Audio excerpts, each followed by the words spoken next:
안녕하세요. 부처와 신선이 되는 길 영어 비결 제 43강 진행하겠습니다.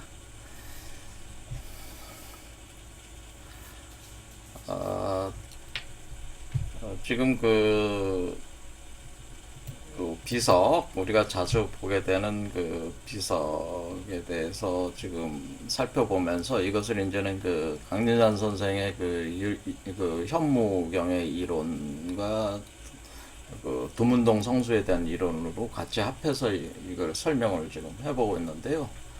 계속 진행해 보겠습니다. 제가 뭐 한 보름여 전에 그 경주에 갔는데 거기 태종무열왕릉 있죠. 태종무열왕이 그 김춘추잖아요. 김춘추. 그래서 진골 출신으로는 처음으로 신라의 왕이 됐죠. 그래서 김춘추가 결국 그 백제와 고구려를 떨쳐내고 신라를 풍전등화의 위기에서 건져냈다고 이렇게 볼 수가 있는데 아주 신라 입장으로 보면 상당히 그 위대한 인물이죠. 근데 요분의 태종무열 왕릉을 뭐 제가 한번 가서 보게 됐는데 저는 원래 돌아다니는 걸 별로 좋아하진 않는데 어느 분이 이제 가보자고 해서 이제 갔는데 거기에 이제는 거기 문 앞에 이렇게 들었으니까 거기에 이게 또 이런 게 또 아니 요게 이런 게 또 있더라고요. 그래서 내가 좀 설명을 좀 했습니다만은 서양권에서는 이상징으로 표현이 되지만 우리 동양권에서는 이상징으로 표현이 되는 이 왕릉에 주로 왕릉에 이런 걸 많이 비석을 세운다. 그래서 이것이 사실 현무와 그 이상의 어떤 그 상당히 심오한 의미를 내포하고 있는 성물입니다. 이게 그냥 세워놓은 게 아닙니다. 이게. 그래서 이게 현무경이니까 우리가 이제 중맥의 이론, 그러니까 우리가 이 중맥을 따라가는 이론이 결국 남북, 그러니까 현무와 주작을 기둥으로 삼는 궁을영부론이니까 현무를 이해하기 위해서 이 성물을 제가 설명을 했죠.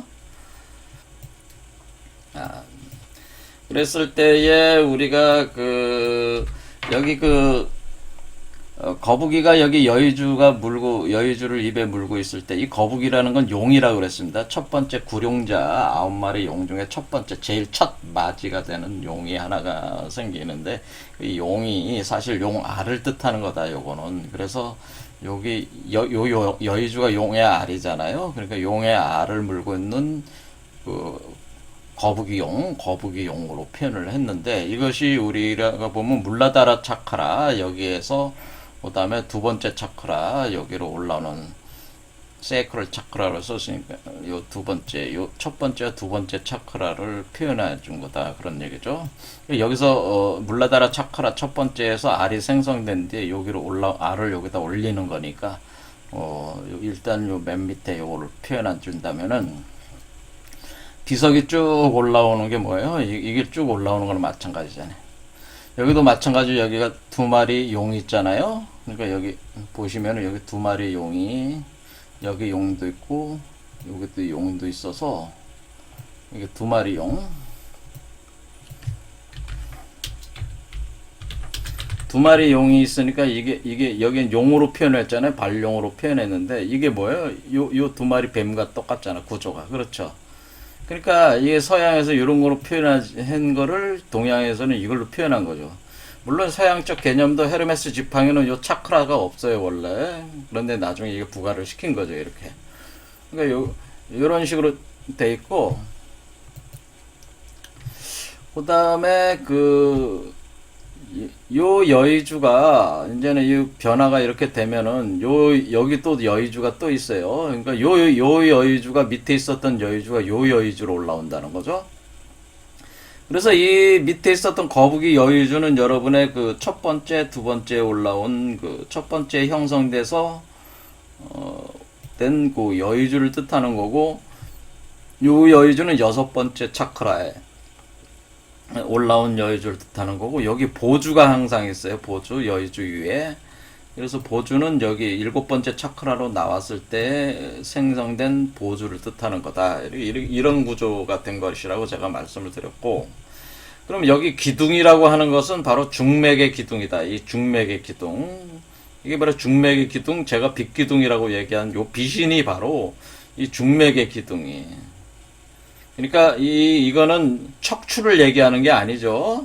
그러니까 여러분의 인맥과 동맥으로 표현되는 척추, 여러분의 그 척추, 등뼈를 표현한 게 아니고, 이것은 여러분의 그 백회에서 회음부까지 내리꽂히는 하나의 기둥이 하나 회전하는 기둥이 하나 쓰게 된다. 빛기둥이 생기게 된다 그랬죠. 그것이 바로 비신입니다. 요게 중맥의 기둥을 표현한 거. 그러니까 여기로 보면 요 지팡이를 표현한 거죠. 가운데 가로지르는 이 지팡이가 비신에 해당되는 것이다라고 이렇게 보시면 돼요.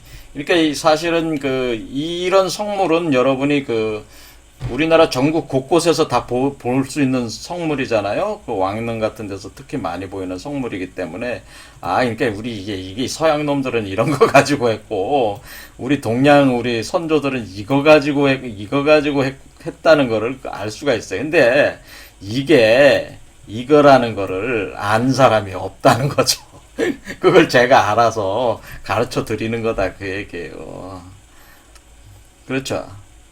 이게 이거라는 걸 아는 사람이 누가 있어요? 제 강의 듣고 박사 그 논문 하나씩 쓰세요. 그 역사학도들이 쓰면 될래나? 아무튼 해서 종교학에서 박사학위를 쓰시면 됩니다. 이게 완전한 저기잖아요. 상징과 비유 체계에 대한 이해에 대한 박사 논문을 하나 쓰시면 됩니다. 자, 제가 그 젊을 때 깨달았으면 얼마나 좋았을까요? 근데 젊었을 때 이거 봐도 몰랐죠. 근데 나이가 들고 나니까 좀 이제 보이는 거죠, 좀. 자, 아무튼 요렇게 돼요. 그래서 이제 오늘 할 얘기는 이제는 뭐냐면, 지난 시간에 계속 강진산 선생이 얘기를 했으니까 그걸 이제 계속 하려고 하는 건데, 제가 이게 뭐냐면은, 요게 이제 8개 구궁도, 문왕 8개 구궁도로 보면은 어떻게 돼 있는 거냐면은, 요 그림 자체가 사실은 이 대각선으로 이렇게 돼 있는 거라 그러지. 대각선. 그러니까 이렇게 돼 있는 거라고 그랬잖아요. 그러니까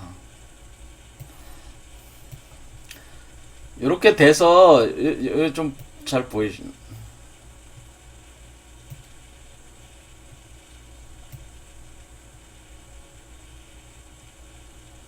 이렇게 해서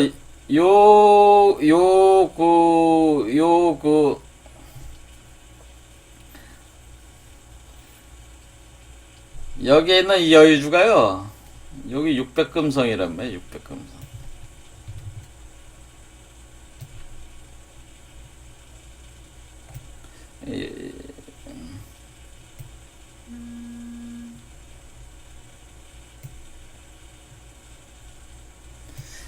그러니까 요 여유주가 600금성이고,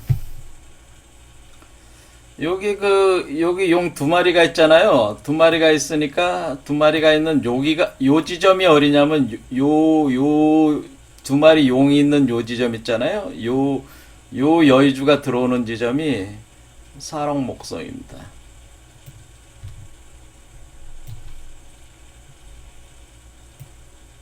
사롱목성. 제가 색깔을 좀 달리 하겠습니다. 헷갈릴 수가 있으니까. 요게 사롱목성, 여여주가 들어오는 점이 사롱목성이다. 이렇게 하겠습니다. 왜? 사롱목성. 그 다음에 여기 보주가 있잖아요. 보주가 요 7번째 차크라에 온 거는 어떤 거냐면은 구자화성입니다. 구자화성.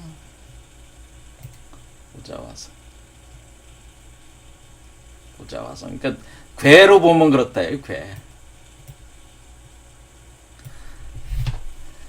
자, 이렇게 돼 있는 거예요, 구조적으로. 그렇죠? 그래서, 그러니까 여기 이렇게 올라오는 게 뭐예요? 이렇게 올라오는 게 여기서부터 이렇게 올라오는 거죠, 이렇게. 이렇게 돌아오는 거란 말이에요, 이렇게. 사실 여기서 생성이 돼서, 여기로 온 뒤에 여기서부터 이렇게 올라. 그러니까 요 600금성은 여러분의 피지컬 바디에서 생성이 되는 거예요. 피지컬 바디에서 생성된 거고, 요 100수성은 뭐냐면은 여러분의 코잘개에서 그러니까 이 알이 여러분의 코잘개로 들어가는 거란 말이에요. 그래서 코잘개에서 올라오는 겁니다. 이렇게.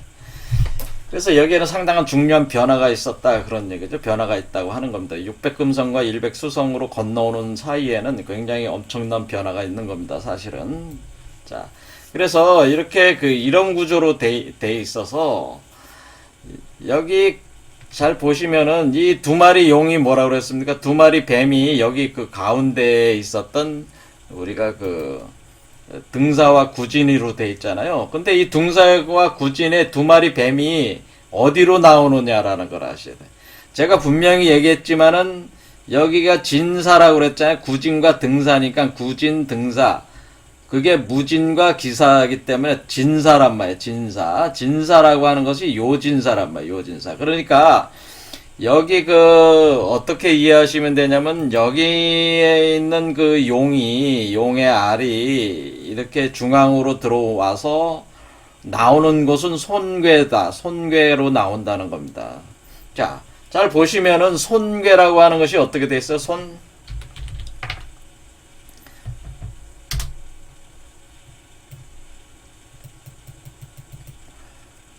요게 바로 손괴입니다. 사록 목성이 손괴인데 손이라는 게 어떻게 돼 있습니까? 손이 여기 뱀사가 두 개가 있잖아요. 뱀이 두 개가 공통 뭐요? 같이 있다는 뜻이잖아요. 그러니까 이게 두 마리 뱀을 뜻하는 거죠. 그러니까 이 두 마리 용이 손괴를 뜻하는 걸 알 수가 있죠. 이 두 마리 용이 손괴고 결국 손괴 쪽으로 나온다는 걸 알 수 있죠. 자, 여기 두 마리 용뱀이 있는 요게 뭐라는 거예요? 요게? 요 두 마리 용이 있는 두 마리 용이 있는 요 뱀이 있는 요게 두 마리 용이고 요게 손괴라는 거예요. 그러니까, 이 현무의 두 마리 뱀이 결국에는 어디로 간다는 거예요? 우리가 이제 강자 선생님의 현무경영을 할 때 현무가 있지 않습니까? 현무의 이 두 마리 뱀.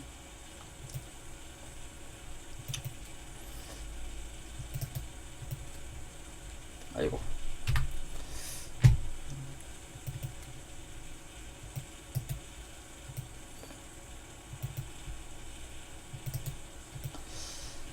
현무 요 두 마리 뱀이 마주보는 요 두 마리 뱀이 구진과 등사인데 구진과 등사가 결국 손괴 쪽으로 이렇게 뚜루룩 올라온다는 거죠. 이렇게. 그러니까 이렇게 세워놓는 거란 말이에요. 제가 이렇게 세워놓은 거는 뭐야? 요 두 마리, 요 끝에 있는 두 마리 뱀이 손괴 쪽으로 나온다고 하는 겁니다. 그래서 손괴가 굉장히 중요하게 되는 건데요. 자, 이 질을 그러면은 이거에 대해서 이제는 설명을 해놓은 게 이제는 강진환 선생의 두문동 성수라고 하는 거예요. 그러니까 이게 어떻게 되냐면은 자, 두문동 성수다. 강진환 선생이 이제 두문동 성수라는 표현을 썼을 때 요거를 이제는 해석을 제가 해드리려고 하는 거죠. 자, 이 개념을 우선 기본에 깔고 들으시면 된다.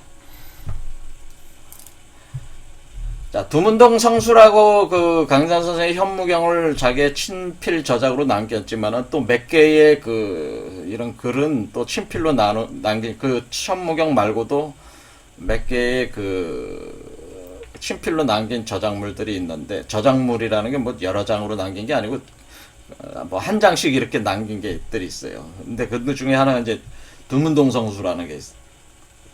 이게 친필이라고 한다. 그 얘기죠. 이게 친필로 썼다. 이렇게.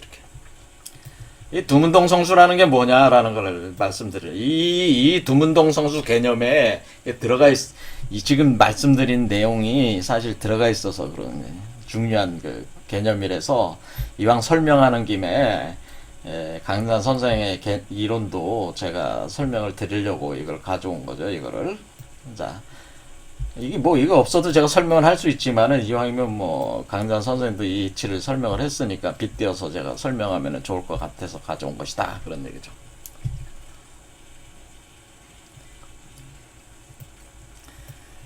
자, 그래서 이제 얘기를 이제 해보면 이제 두문동 성수라는 걸 왜 남기셨냐면은 이게 굉장히 중요하기 때문에 그래요. 자, 두문동 성수가 이 두문동 성수 이제는 이게 두문동 성수라는 말을 딱 들었을 때 사람들은 이제는 역사적으로 이제 생각을 할 때 어떻게 하냐면 이것은 이제 역사를 아시는 분들은 좀 알겠죠. 왕씨의 고려가 이씨의 조선으로 이렇게 역성혁명을 했습니다. 역성혁명을 했을 때에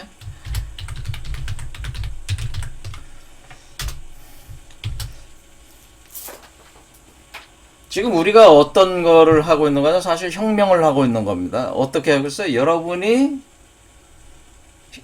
지금 우리가 어때? 이씨의 고려는 사람이잖아요. 여러분 뭐야? 이씨의 조선은 신선이란 말이에요. 그러니까 여러분이 사람에서 신선으로 혁명을 하고 있는 거죠. 역성혁명을 하고 있는 거예요. 그러니까 사람의 나라를 어떻게 만들어야 되는 거예요? 신선의 나라로 만드는 거잖아요. 여러분의 사람의 나라를 신선의 나라로, 그러니까 이 세계를 지금 신선의 나라로 만들려고 하는 게 사실 역성혁명 하려고 하는 그런 개념이다. 그게 얘기. 그렇죠. 그렇게 할 때 이것을 이제는 비유로 왕씨의 고려에서 이씨의 조선으로 넘어간다. 이렇게 본다는 거죠. 요런 개념으로 비유를 대응을 시킨다. 그 얘기입니다. 이렇게 할 때 어떤 일이 있었냐면은,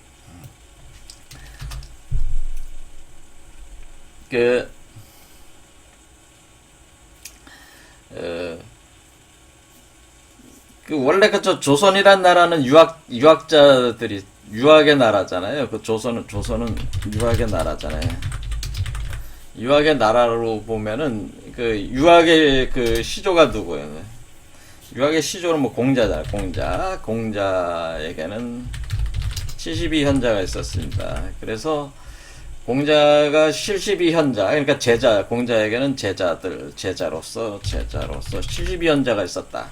근데 72명만 있었다는 얘기는 아니고, 이게 뭐냐면은, 공자가 72현자를 제자로 이렇게 구성이 됐다고 하는 건, 이거는 하나의 공자의 이상세계, 공자의 이상세계.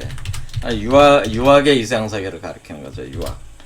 유교의 세계, 유교의 이상국가, 유교의 이상국으로서의 어떤 그런 기본 구조를 표현을 할 때에 공자와 72현자. 그래서 공자는 오수가 돼서 오황극수가 되는 겁니다. 오황극수. 그러니까 항상 어때요?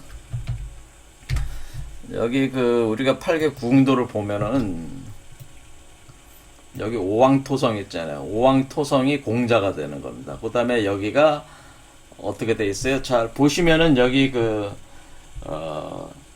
동지, 소환, 대안, 입춘, 우수, 경집, 춘분, 청명, 곡화, 입하, 소만, 망종, 하지, 소서, 대서, 입주, 처서, 백로, 추분, 한로, 상강, 입동, 소설, 대설 이런 식으로 시공간을 쪼개는 거잖아요. 그때 이거는 24절기라고 그러죠. 24절기. 24절기인데 24절기는 어떻게 돼 있는 거예요? 이게 지금 15일 단위로, 그러니까 우리가 총 360을 기초로 해서 만든 겁니다. 360이라는 숫자를 24절기로 할 때는 15일 단위로 쪼개진 거잖아요. 그렇죠? 그런데 만약에 이제는 절후나 24절기인데 72 이게 24절기라고 하지 않고 72후 절후라고 이렇게 표현하나요? 후.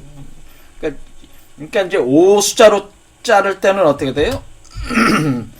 5숫자로 따지면 이제 72숫자가 되네. 24절기로 따지면은 15로 잘라야 되고. 그러니까 요 동지도 15일이 하나의 그 구간인데 요거를 잘라가지고 어떻게 되냐면은 5로, 3개로 자르면 어때요? 5 숫자가 나오니까 360. 그러니까 요 오왕토성을 가운데로 놨을 때는 쭉 자르면은 72저루가 되는 게 맞는 거죠. 72저루. 그래서 72현자라는 얘기는 무슨 뜻이냐면은 공자를 중심에 두고 공자를 오왕토성으로 볼 때에 그 시공간을 72개의 시공간을 쪼개서 자기 제자들을 하나씩 배치를 한다는 개념으로 공자의 이상 국가를 표현한 게 바로 요 72라는 숫자예요, 사실. 공자를 그러니까 오황극. 그래서 우리가 뭐 소강절에 뭐 황극 경세도 이러는 게 뭐예요? 한국수는 오수다 이게 오수. 오라는 수가 바로 이것이 바로 72 그 제자를 해서 360수. 그러니까 공자의 세계는 360수예요. 360수라 해서 이렇게 공자를 오황극으로 보고 72 제자를 배치하는 수가 원래 공자의 유교 이상국의 표현을 이렇게 하는 거예요. 그렇게 했을 때에 어떻게 되냐면은 이시조선은 이제 유교의 나라니까 이런 식으로 표현을 하는 건데,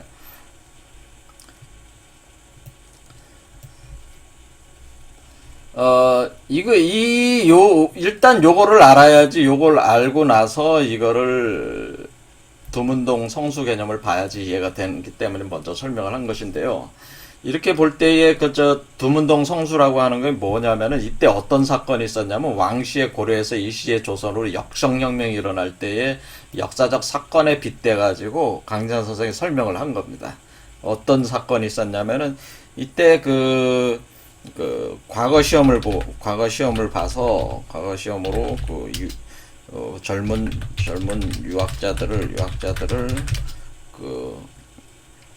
대거 등용 흡수하려고 했다 이거죠.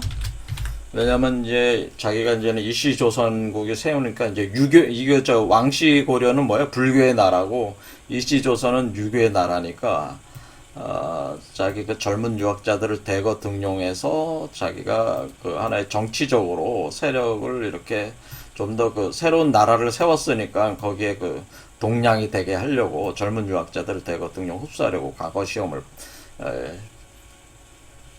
보게 한 거죠. 이렇게 했는데 문제는 이 유학자들이 이게 과거 시험을 본 사람들도 있지만 안 보고 산속으로 들어가서 유학자들 들어가서 은거를 해버렸어요.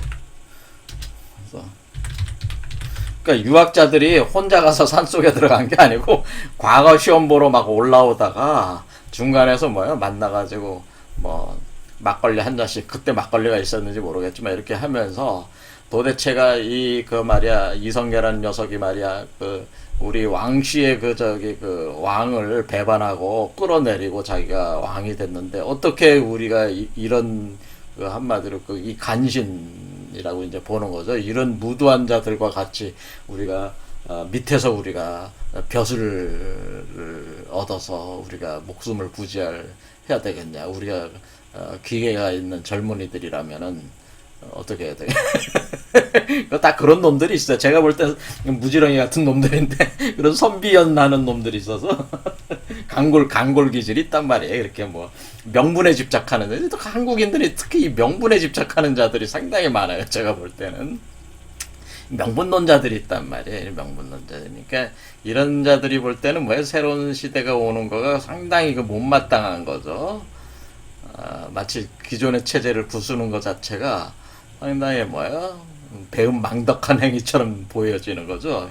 그건 한마디로 제가 볼 땐 고리타분한 인간들인데, 이 고리타분한 인간들이, 유학자들, 그 더 젊은 놈들이 앉아가지고, 하면서 어떻게 되겠어? 자기가 이제는 비분 관계하면서 뭐 대단한 놈들이 되는 것처럼 해서 뭐 산속에 들어가 버렸어, 그냥.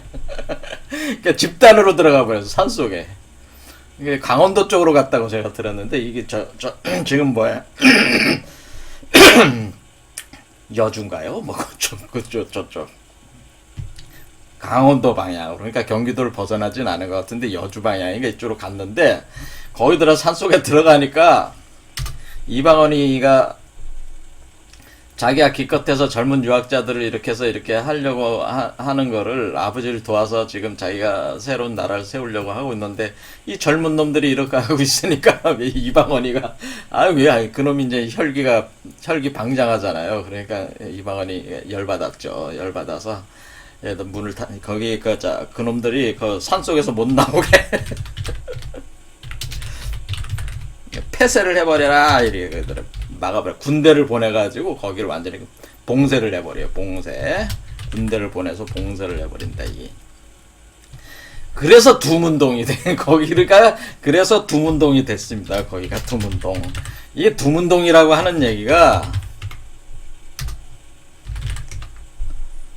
두문동이 막을 뚜자예요. 이게 이 뚜자가 막을 뚜자다. 막을 뚜다 해서 막을 뚜라는 거는 막아버렸다 이게 문을 막았다. 그러니까 두문이라는 건 뭐예요? 막아버렸다. 폐쇄한 문이다. 문을 문이 막혀진 나올 곳이 없는 갇혀진 마을이다 그런 뜻이 된 거죠. 두문동. 그래서 거길 두문동이라고 그렇게 한 것이다.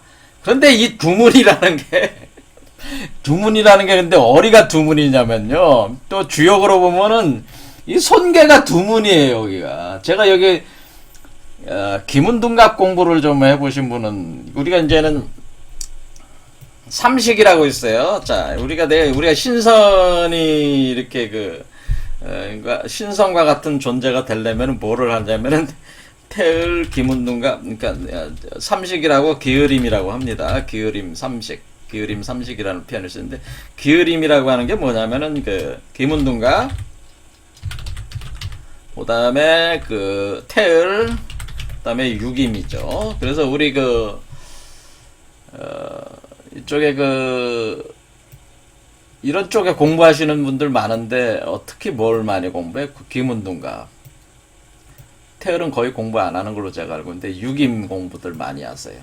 세상에도 이렇게 보면 이런 공부 하시는 분들 상당히 많아요. 그럴 때 이 육임이 요즘에 아주 잘 맞아요. 이쪽에 점치는 거예요. 김운둔갑이나 육임은 태을이 이제는 하늘의 이치에 입각해서 점치는 거라면은 이게 김운둔갑은 땅에 지혜 배당을 해서 이렇게 보고 육임은 천지인 인사 주로 이렇게 본다 이렇게 하는 거죠. 그래서 이 천지인으로 이렇게 봐가지고 이 공부를 하게 되는데 주로 이제 김운둔갑 육임 많이 공부하는데 여기 이 김운둔갑의 김운둔갑론의 이 팔문이론이 있습니다. 김운둔갑의 팔문이론.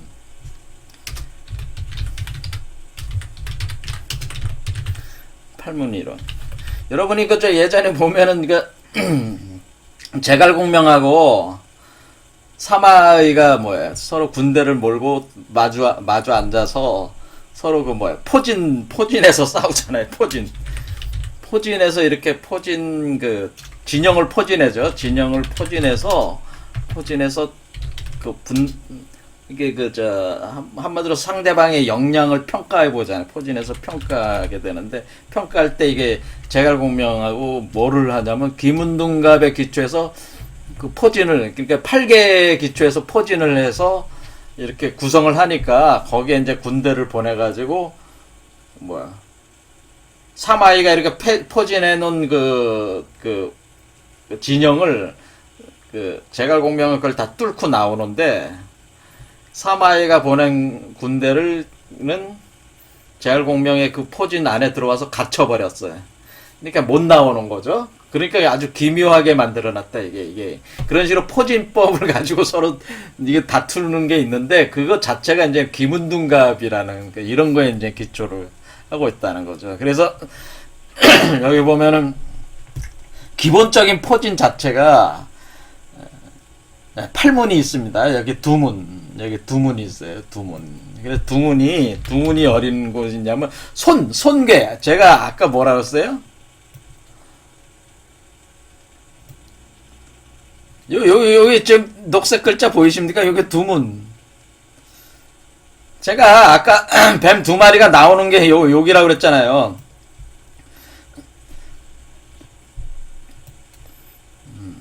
기침이 잘 나오는. 자, 여기 두 문, 여기가 손괴가 있는 곳이 두 문이요. 기본 포진이. 그 다음에 여기가 개문, 육백금성 있는 곳이 개문. 이게 기문둔갑 기본 포진입니다. 여기는 사문, 중문문. 그 다음에 요 대각선 방향 이쪽으로 관계가 있는 쪽은 생문. 이게 그 녹색 글자로 돼 있어요, 한자가. 그 다음에 여기는 요거는 휴문. 그 다음에 여기는 경문. 그 다음에 여기는 상문.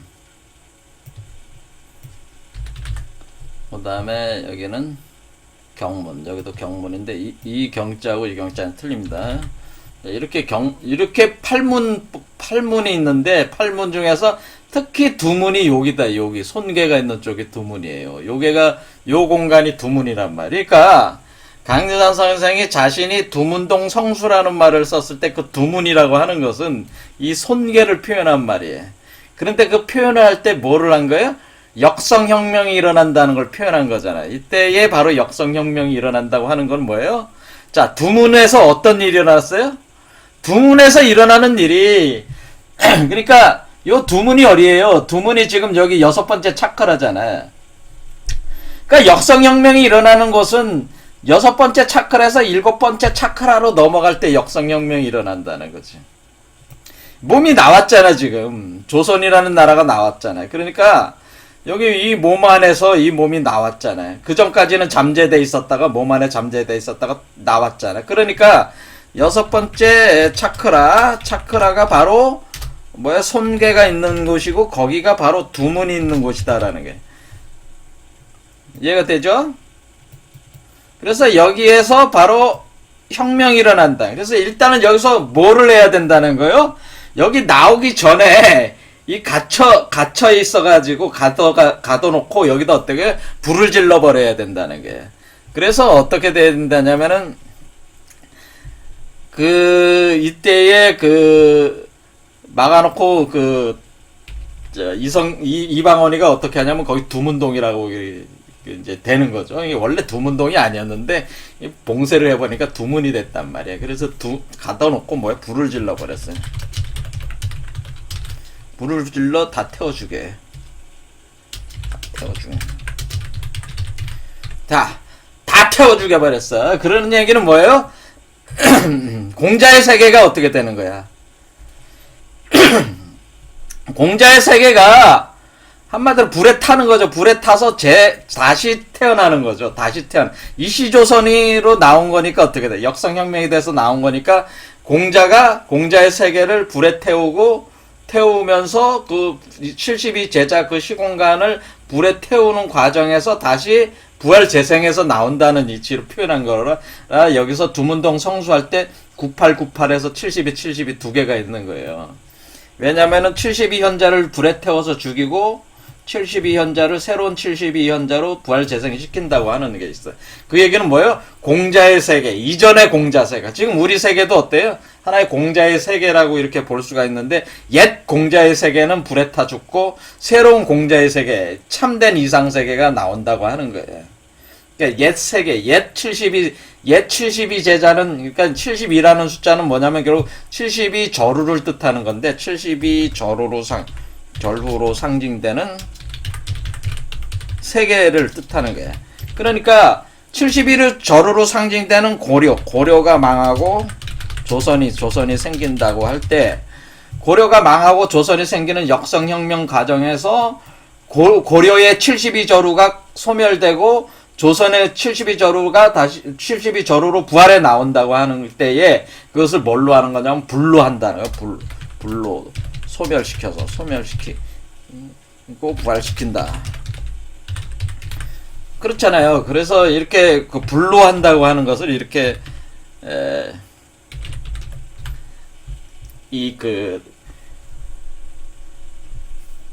실제 역사에서도 어떻게 된 게 고려에서 조선으로 역성혁명할 때 불을 통해서 한다는 게, 그러니까 이때 어떤 일이 일어난다는 거냐면은 요 두 문의 위치에서, 그러니까 한마디로 여기 이쪽 여의주에서 이쪽 보주로 나온다고 그랬잖아요. 이쪽이 여의주가 있고 여기 보주. 여의주가 여기서 있다가 여의주가 변화돼서 이쪽 여의주가 됐다가 이쪽 여의주가 보주로 나올 때는 뭐 어떤 현상이 있냐면은 불에 의해서 구세계에 종말이 있다고 하는 겁니다. 불에 의해서 구세계가 종말이 일어나서 이때 어떤 현상이 일어나냐면은 태양신화와 삼매진화가, 그러니까 하늘의 불과 태양의 불과 그러니까 어떤 얘기냐면은 우리 여기 이제 두 개의 수레바퀴가 도는 거니까 두 개의 수레바퀴에서 안쪽과 바깥쪽에 양쪽의 불이 여기서 집중되면서 타오르게 되는데요. 신화가 합해서 타오르면서 구세계를 소멸시키는, 구세계를 완전 소멸한다는 거예요. 그러니까 그게 완전히 여러분이 여러분이 사람에서 신선이 되는 과정에서 사람 속에 있었던 모든 음한 것을 다 불에 태워가지고 소멸시킨 뒤에 오로지 양한 것으로서 이렇게 육체로서 이렇게 구성돼서 나온다고 하는 것을 이렇게 표현을 해준 것이다, 이런 얘기. 이런 것을 세상적으로 따지면 어떻게 되는 겁니까? 이것이 우리 한국 사회에서 현재 이렇게 비유를 하자면 이건 통일한국이 세우는 거예요. 통일한국이 출현한다고 하는 것이 바로 이 두 문에서 한다고 하는 거예요, 사실은. 여기서. 그때에 이런 과정이 있다고 하는 거죠. 이런 진통이 있다고 하는 겁니다. 통일한국의 출현을 또 얘기하는 것이기도 합니다. 이거는 이치적으로는. 자, 제가 정치적인 얘기는 더 이상 안 하겠지만 이렇게 다 연관이 돼 있다, 그 얘기예요. 그래서 여기서 그러니까 우리가 지금 여기서 그러니까 이 두문, 그러니까 이 얘기를 할 때 이 강대산 선생이니까 뭐를 얘기해? 72 이전에 72세계가 종말하고 새로운 72세계로 부활해 나오는 거니까 이거는 이 72는 뭐예요? 왕시의 고려를 뜻하고 이 72세계는 뭐 이 시의 조선을 뜻하는 거죠. 그래서 그걸 불에 태워서 이렇게 나온다는 거예요. 그럴 때 왜 신농패라고 하는 건, 신농씨가 누구예요? 신농씨가 바로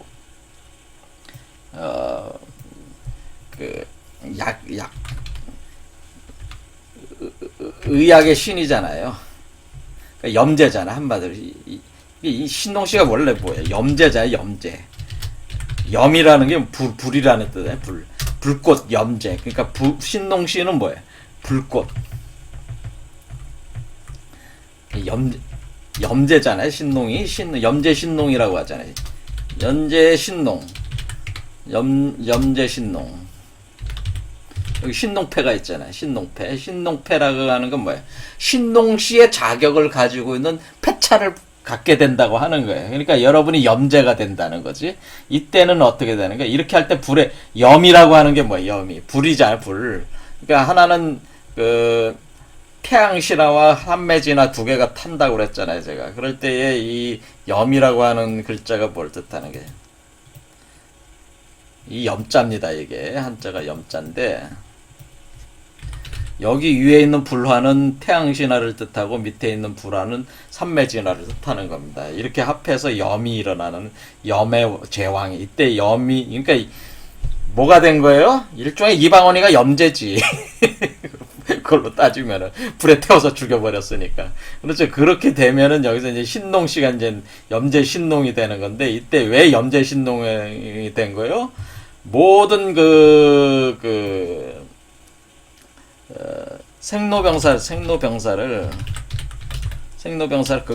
넘어선다는 거죠, 한마디로. 그러니까 어떤 생로병사를 넘어서는 약이 생성이 돼서 그 약을 가지고 염제신동이 뭐예요? 원래 그 본초 신동 본초 신경 신동 본초경인가 그런 게 있잖아요. 그러니까 그 약을 사용을 해서 질병을 치유하는 게 원래 염제 신동의 그 저기 능력이었잖아요. 그러니까 그 이 생로병사를 다 고치는 약이 이때 생성이 된다고 하는, 그때 생로병사를 넘어서는 약을 가지고 행사하게 된다 하는 거니까, 여러분이 생로병사를 넘어서게 된다고 하는 것이 신농패 그 약, 그러니까 그 약이 몸에서 생성이 돼서 그 대약이 생성이 돼서 모든 그 질병과 죽음까지도 소멸시키면서 어떻게 되는 게 이게 변화한다고 하는 것을 이렇게 두문동 성수로 하는 겁니다. 그럴 때 요게 이제 무신, 뭐 이건 무신이 뭐예요? 기우가 오기 전에 무신이잖아요. 기우정을 일일사시할 때 기우전이 뭐예요? 그 육식갑자 순서로 보면은 기우전이 무신이야. 무신 기우 이렇게 가는 거란 말이에요. 그러니까 여기 기우에 제가 태어나는 거라고 그랬잖아요.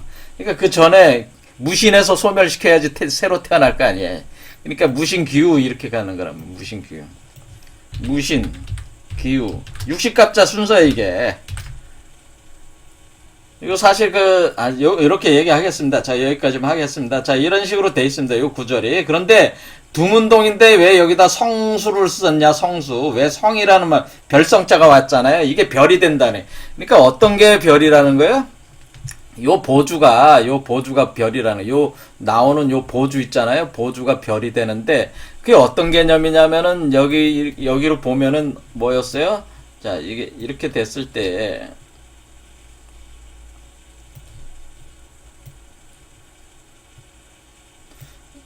이렇게 보면은 여기가 손괴가 있잖아요. 손괴. 그러니까 여기가 두문이죠.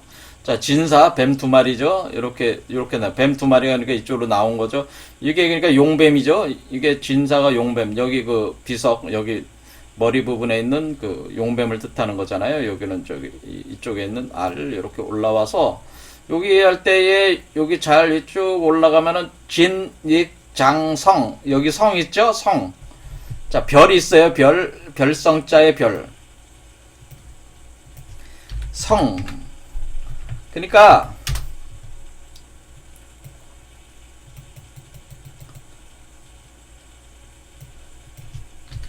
자, 이 남주작의 성이 있습니다. 뭐냐면은 여러분의 그 28宿그 별자리로 보면은 그 28숙이라는 그 우리의 동양에서는 이 하늘에 있는 별들을 28개 공간으로 쪼개서 동서남북에 배치를 해서 뭐 동방칠수, 서방칠수, 남방칠수, 북방칠수 이렇게 구분하잖아요. 근데 남방칠수의 정중앙에 성수가 있어요. 성이라고 불리우는 별자리가 여기 포진하고 있어요. 그래서 이 얘기는 뭐예요? 결국 이쪽 그 손 방향이 어떤 게 각진 익방향이 된단 말이에요. 각진 익방향으로 나와서 어떻게 성수로 올라온다고 하는 것이, 그러니까 여기 주작의 그 요 별자리에 온다고 하는 것은 뭐예요? 이 별자리가, 그러니까 여기로 보면은, 여기 보주가 머리에서 이렇게 하는 요 별이 바로 성이라는 거죠. 요게 별이라는 거지. 별이 반짝반짝 여기서 이제 빛나게 된다는 요 별. 그렇죠? 이해가 되시죠? 이렇게, 이 별이 요게 바로 성이란 말이에요. 요게 북두 칠성의 칠성이란 말이에요. 요게 성이란 말이에요. 그러니까 이게 보주였잖아요. 아까 보주. 그렇죠? 그러니까 요게 뭐예요? 요게 바로 이게 여러분 몸 위로 나온 그 존재 아니에요. 이 별이. 그러니까 두문동 성수라는 개념은 결국 뭡니까? 그러니까 두문동 성수라는 건 여기 손방향에서 불에 태워가지고 이전 세계를 모조리 다 소멸시킨 뒤에 문을 열고 나오면은 이쪽으로 머리 쪽으로 올라오게 되는데, 머리 뚜껑을 뚫고 나온다는 거죠. 머리 뚜껑을 뚫고 나오게 되는데, 그때는 우리가 별자리로 보면 성수에 해당된다라고 하는 것을 남방 칠수 중에 정가운데 성수다라고 하는 것을 표현한 게 바로 두문동 성수다라고 하는 거예요. 이게 두문동 성수. 그래서 두문동 그러니까 어떻게 된 거야? 두문에다가 두문동 성수 이렇게 두문과 성이라는 개념을 두문동 성수 이렇게 하나로 이때의 수, 이때의 한마디로 시간대, 시공간대라는 게 수잖아요. 이때 두문동 성수, 그걸 표현한 거예요. 그러니까 이게 두문동 성수가 뭐를 표현한 거예요? 그러니까 두문동 성수도 사실은 이거는 뭐야? 여러분의 여섯 번째 차크라에서 일곱 번째 차크라로 나오는 그 현상을 그렇게 함으로써 여러분이 어때요? 새로운 몸을 얻어서 완전히 역성혁명을 완료하는 새로운 세계를 여는, 그러니까 왕시의 고려가 소멸되고 이시의 조선으로 새로 역성혁명 과정 속에서 불을 통해서 한다는 거. 그래서 새로운 공자의 완벽한 그 이상세계를 구축하게 된다고 하는 것을 이렇게 두문동 성수와 뭐로 이렇게 표현한 거예요. 그러니까 이거는 팔계와 기문둔갑의 팔문 개념하고, 그리고 이 역사적 사실로서의 고려가 조선으로 역성혁명하는 사건을 빗댔고, 그 다음에 공자의 이상세계는 360이 5한국에서 70이 현자로 돌아가는 세계를 가지고 또 표현, 이렇게 다 엮은 거죠. 이렇게 엮어서, 그래서 신농패라고 해서 신농시의 염제, 신농에 가지고 이것을 불사의 세계로 이렇게 넘어가면서 생로병사를 넘어서는 약이 생성된다고 하는 것을 또 표현을 하면서 이렇게 무신기후로 나간다는 걸 또 이런 식으로 이게 복합적으로 이렇게 그냥 굉장히 중첩적이고 복합적으로 요 한 장에 안에 요 뒤에 제가 설명을 다 안 했지만은 요런 것들이 이제는 다 표현이 돼 있는 거예요, 이게. 그러니까 이거를 다 이게 짜 맞춰서 이렇게 설명을 할 수 있어야 되는데, 제가 기존에 증산 선생을 추종하시는 분들 중에 이런 식의 설명을 할 수 있는 분을 못 봤습니다. 제가 못 봤어요. 그러니까 제가 생각할 때는 오히려 강진산 선생은 내가 더 잘 이해하는 것 같다. 그렇죠. 증산도에 계신 분들보다는 제가 더 잘 정확하게 이해하고 있는 거 아니냐, 그런 생각이 들 때가 많습니다. 사실은 이 공부를 하다 보면은 강진사 선생이 두문동 성수라는 말을 딱 썼을 때, 신농패란 말을 딱 봤을 때, 8970 딱 봤을 때 이거 금방 이해가 돼야죠. 근데 이게 설명을 못 한단 말이에요. 사실 증산도 다니시는 분들도. 자, 이렇게 돼 있는 겁니다. 그래서 이것도 두문동 성수도 역시 여러분의 여섯 번째 차크라에서 일곱 번째 차크라로 여러분이 양신 출퇴하는 걸, 한마디로 이건 양신 출퇴하는 걸 설명한 것이죠. 자, 해서 이제 오늘 여기까지 요거를 봤고요. 그래서 여기 이제는 거북이 이게 어떻게 이게 된 것인가. 자, 마지막으로 한마디만 하겠습니다. 자, 이것이 결국 이걸 왕릉에다가 이걸 썼다 이겁니다. 왕릉에 썼다는 건 뭐예요? 왕릉이라는 거는 무덤이잖아요. 왜 무덤에다 썼습니까? 왕의 부활을 기원한 거죠. 이걸 쓴 이유는 뭐예요? 왕이 죽어서 부활한다는 거, 부활시킨다는 의미로 무덤에 이걸 갖다 놓은 거란 얘기죠. 그러니까 이전에 왕이 죽었으니까 이 왕의 부활하기를 기원한 거란 말이에요. 왜냐면 이 자체가 부활하는 거거든요. 죽은 자가 부활하는 그 개념이잖아요. 그렇죠. 죽었다 부활하는 거잖아요. 그래서 무덤 속에 들어갔으니까 죽었다 부활하려면 뭐예요? 아니, 일단은 죽어야지 부활하는 거예요. 지금 우리가 여기서 이렇게 우리가 양신 출퇴한다는 건 내가 죽은 뒤에 부활하는 것이기 때문에 이전의 세계에 나의 왕이잖아. 내가 내 자신의 주체라면 왕이잖아. 그것이 죽고 새로운 왕으로 부활한다는 개념이잖아. 그러니까 그것을 현실적인 이치로 볼 때는 왕이 죽으면은 그 왕의 부활을 기원하는 그런 개념에서 저 비석을 쓰게 된다. 그런 개념 안에는 뭐냐면 무덤이라고 하는 것 자체는 사실은 죽은 그 자체를 저기 하려는 게 아니고 사실 죽은 자들을 부활시키기 위한 시공간적 개념을 표현하기 위해서 우리가 무덤을 쓰고 있다고 하는 것을 또 알 수가 있습니다. 그래서 이 비석도 바로 그걸 표현한 겁니다. 우리가 피라밋을 왜 쓴 겁니까? 피라밋도 파라오의 부활을 기원하는 거예요. 불사 영생 최로의 부활의 세계로 나가길 원하면서 그것을 피라밋을 만들듯이 우리가 피라밋이 무덤이라고 하잖아요. 그와 같이 무덤이라고 하는 것은 사실은 부활을 기원하는 그런 어떤 장치다. 그렇게 볼 수가 있다. 그렇죠?